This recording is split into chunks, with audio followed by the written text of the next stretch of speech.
I want him. I need him. Can I be a third? Can't you imagine who'll do that for you? I'm gagged. Hi everybody, welcome back to my YouTube channel. Is back talking about books. I just got off work and I decided to film this video because I've just been reading really good books right now. I went to work and I was just not mentally there. I was mentally still in my book. I was mentally still in that universe because I had the biggest book hangover ever. I was thinking about this couple. I just could not get them out of my head. I was sad that these people don't exist and that this relationship does not exist. And I was just contemplating everything about the book that I had just read. And now I'm here in front of you today. What book am I talking about? I am talking about a book that's actually really popular, but I've just never gotten around to reading it. It is book 2 to the Windy City series. It is The Right Move by Liz Tomford. I did read book 1. I'm not going to do a review on it just because I didn't feel like it was the best thing ever or the worst thing ever. It was fine. It wasn't jaw-dropping, awe-inspiring. I feel like with this author, the writing style is just very okay. It doesn't eat away at your soul. It's not the best. It just says what it is, what's happening and everything. The first book was fine. Gave it 3.5 out of 5 stars. It was really cute, healthy relationship. And I love that the main character was like a bigger girl and we had that sort of representation there. That's what I'll have to say about the first book. It was fine. I only read that first book so I could get to the second book. You don't have to read the first book to get to the second. I just wanted to. I like reading things in order. But the second book is this one. It is The Right Move by Liz Tomford. 4.5 out of 5 stars. Borderline 5 stars. I don't know why I don't give anything 5 stars. It's just really hard for me to. I absolutely loved it. I thought it was so good. If you don't know anything about The Right Move by Liz Tomford, I'm gonna give a little synopsis. It follows the love story between Ryan Shea, who is a professional basketball player in Chicago. He's also one of the most famous people in his league. He's like the Shohei Ohtani of basketball, or the next Michael Jordan, okay? That's kind of like his level of fame. He's an insanely famous and talented basketball player. It follows his love story with him, Ryan Shea, and Indy. I don't know Indy's last name. Just to let you know, it is a happy ending. Happy ending, so spoiler alert. Her name becomes Shea by the end of the book. Okay.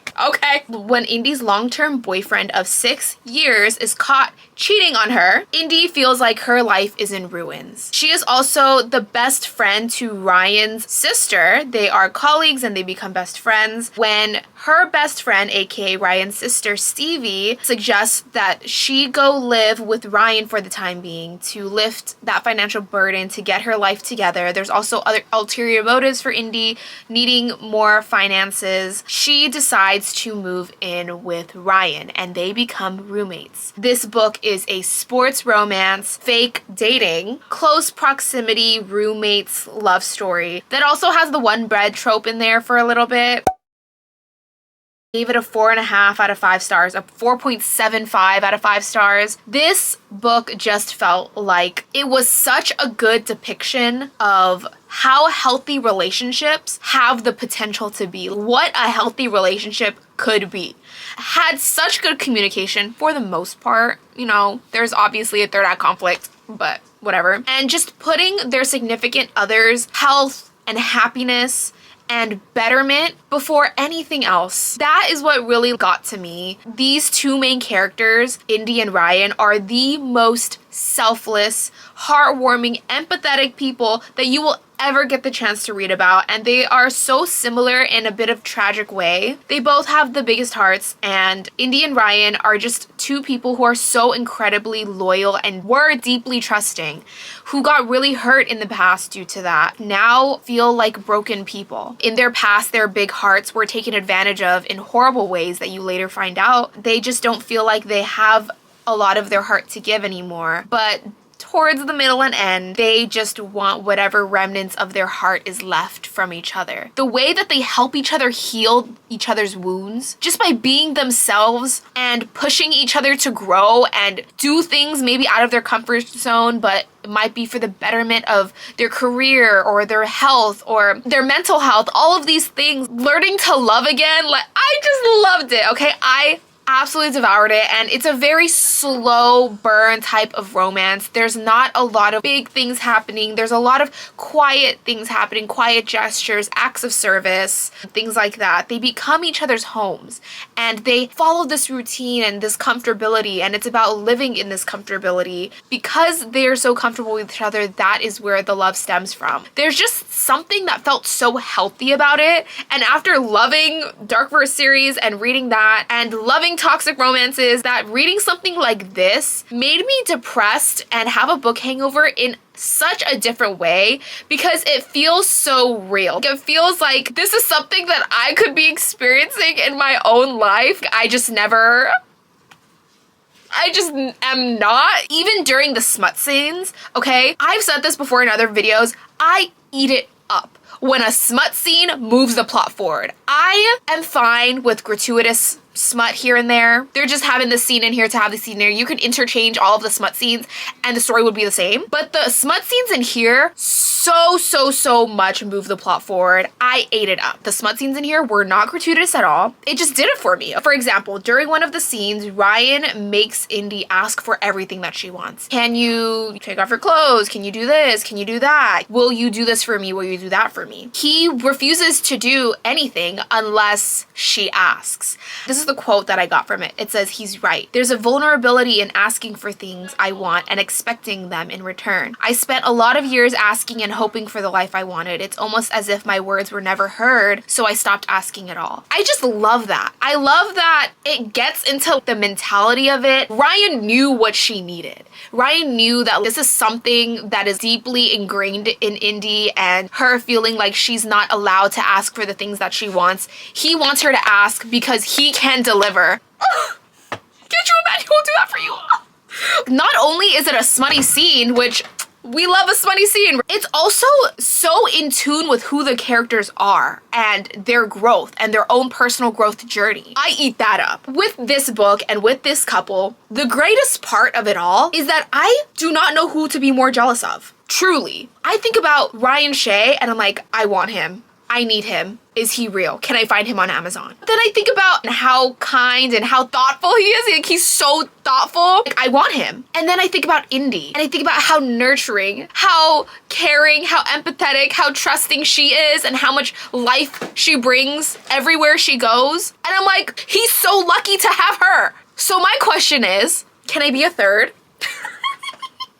Can I be a third? Because I don't know who to be more jealous of. They are just both so lucky to have each other. I love that. Talk about acts of service. I think that this is what this book did really well. A lot of books that I read, a lot of books that most people read, we get grand gestures, we get the gift giving, we get the words of affirmation. Every book, even this one, we get the words of affirmation. The love confessions. I love you, I need you, I've been wanting you for this, that, and the third long. Acts of service, we don't get as much, but this entire book is just that. It's them doing these tiny little things for each other that feel so mundane. But when you think about it, it's like, oh, he knew she was vegetarian, so he got her the veggie sauce. Like, oh. Talk about acts of service. Talk about quiet love. This is a quote in this book. One of the characters says it. Indy, you might not know it. He might not say it. He might not have the courage to ever say it, but that man loves you. He loves you in a quiet way. And that sort of quiet love is the loudest of them all. I don't know if I said it word for word. I would be really proud of myself if I did. But that quote, it's so true. And it's also the same, just because I did read Dark Verse with Tristan and Marana. Tristan cannot ever say he loves Marana. He's a dark, brooding man. He can't say it, but you see it in his actions. And Marana's like, you don't have to say it. I know you love me. You don't gotta say it. And this is the same vibe. Ryan, everything that he does, this man is obsessed with this woman, and there's no one else for him. There's no one else he would trust more than this woman, and they are just perfect together and perfect for each other. Get you a man who cries during sex. Get you a man who learns sign language because your dad is deaf. Even before he fully realized that he was in love with you. He did that before he even knew that he was in love with you, before he could even come to terms with that. Get you a man who buys a house for you. Get you a man who delivers on everything that you ask. in every way possible, if you know what I mean. And is just so sure about you. Like how Ryan is so sure about Indy. Forget book boyfriend. He is real boyfriend. This man has the potential to exist. Everything that he does is realistic in real life, but it's just so rare. Ugh. All of the best moments in this book were things that were in passing, those so-called quiet moments. While this book had plenty of love confessions, I truly think that what made this a really deeply book hangover type book, I couldn't let go of it and I still haven't let go of it yet type of book, is the things that happen in passing. The things that aren't really said and made to be a huge deal. And it's funny because I think that if you reread this book, you can tell that they are just both so sure of each other from the beginning. And they knew no matter where their paths probably would lead in life, if they were still in each other's lives, they were always gonna get together. When the epilogue hit, I had the biggest smile on my face, and at the same time, tears were rolling down my cheeks, okay? I was smiling so bad because I was just so happy for them. It was like from Luke Off with Love. Whole entire book was such a slow burn type of feel. By the end, when all of it comes together, the payoff is just that much better. This one had a big payoff. I was crying. I was so overwhelmed with happiness, with emotions for this couple, for everything that they deserve and them getting whatever it is that they want and just being together and being happy. It was so much better than the first one. But speaking of slow burn, I do think that was the one flaw that I had, is that it felt a little bit too drawn out. There was borderline 2 third act conflicts. There was one after Ryan's confession around the 60% mark, and then the third act conflict, which was something else. I don't want to spoil it. I just think there's a lot of things that maybe could have been condensed a little bit, or I think the writing style is a little bit too much. There's just a lot of things that could have been cut down, but I will say that it is a slower burn book. The book is around 500 pages long. I think that that's why I gave the 4.75 out of 5 stars, because there were some points where I was just like, can we get a move on? The other thing that I didn't really like was that there's a timeline. Months pass, but what I eat up in books is when there's a very specific timeline and we get an understanding of that timeline. This month is January, and this is what's happened. 3 weeks later, this, that, and the third happened. But we don't really get that in here. So when Ryan, I think he says something, I bought this house, I knew about it since January. And I was like, since January, okay, what month are we in now? Where are we on this timeline? You say since January, but what does that mean to me? Is that 3 months ago? Is that 2 months ago? They don't really make it specific enough for me to understand how long they've truly been living together and in this situation, how long this dynamic has gone on for. So that is something that I really crave and I really need in books, and it wasn't really in there for this book, so that's another flaw that I had. But overall, those flaws, I just say the flaws because it's a review, but I loved it. I really liked this book. I also think that the writing style is nothing special. It didn't make me feel an insane amount of emotions. There's not an insane amount of quotes or metaphors where I'm like, oh my god, that metaphor just eats away at my soul. What I fell in love with this book is that the writing was so average. It's the characters that I loved. I loved the characters. I loved their dynamic. I loved who they were as people and how they grew together. I am a character-driven reader, so that is why I gave it a 4.75 out of 5 stars. Ryan was being so dumb in the third act conflict, but I forgive him. I'm just gonna end this review with some quotes. Tell me why I'm literally crying over a man doing American Sign Language to a little girl on a basketball court. Tell me why out of everything in this book, that's the shit where I was like, oh my god, this man is acts of service. This man has been learning sign language because the girl's dad is deaf for who knows how long. Like, on top of that, he does so many things for her already. Is this the best book in the world? No. But the moments are getting me, man. No one in my life has made an effort to communicate with my dad in his language, not my lifelong friends, not my boyfriend of 6 years, and in comes this man who I've only known for a few months, turning my life upside down and proving what it means to be loved. He doesn't need to say it, and I don't have to hear it. I already know. It happened so quietly, so effortlessly.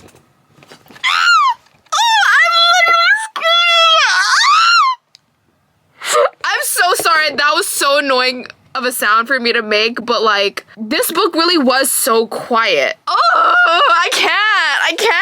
Maybe I'm not blonde and beautiful like Indy is, okay? But it's the way that I feel so represented by her, how this man unabashedly loves her. He says, I will put her first. I will give her the life she's always dreamed of. I will make sure she knows how special she is, that she doesn't need to put on the show for everyone else. I like her chaotic and emotional.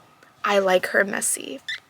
Oh, there's so many different, oh my God, let me just go through the quotes then. I'm not even done with this goddamn book. You know, Indy, Ryan doesn't strike me as the type of man to be loud. He might not say it, might not scream it from the rooftops, but I could bet good money that he says it without words every single day. Says that he loves you. Sometimes the quietest love is the loudest. And this man is so insecure, but he's literally the best thing about this book is that both of these people are literally God tier, best people ever. Anybody would be lucky to have them. Anybody would be knees begging on the floor to be with Ryan Shea, okay? Anybody would be so lucky to have him, and anybody would be so goddamn lucky to have Indy as well. Both of them are just so insecure that they don't realize that both of them, they would be lucky to have the other person, as if these were real people. I don't know who I'm more jealous of. I want you, Indy. I want us. I want our little life we've built, even when we thought we were pretending. I want you in our house because you've made it a home. I want your mess and your chaos.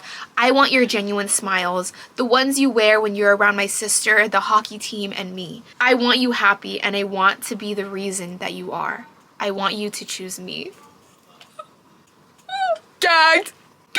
Ryan doesn't make me feel like a burden. He doesn't make me feel like I'm too much. I've offered him absolutely nothing other than exactly who I am, and he's embraced every part of me, good and bad. Indy, I felt so connected to her as a character and just wanting so badly, because maybe I'm personally insecure and this is me psychoanalyzing myself, to be loved just for exactly who I am, feeling like I'm not enough. Damn, Indy, I get you, but you are worth it. You are the best. And I think I just felt so connected to her in a way that, yeah, I really loved her. Like, she wasn't just a YN type of character to me. She felt a little bit more. Same thing with Ryan. Ryan wasn't just a copy and paste book boyfriend. He felt more. He's gone through things and you could understand his reasoning for a lot of things.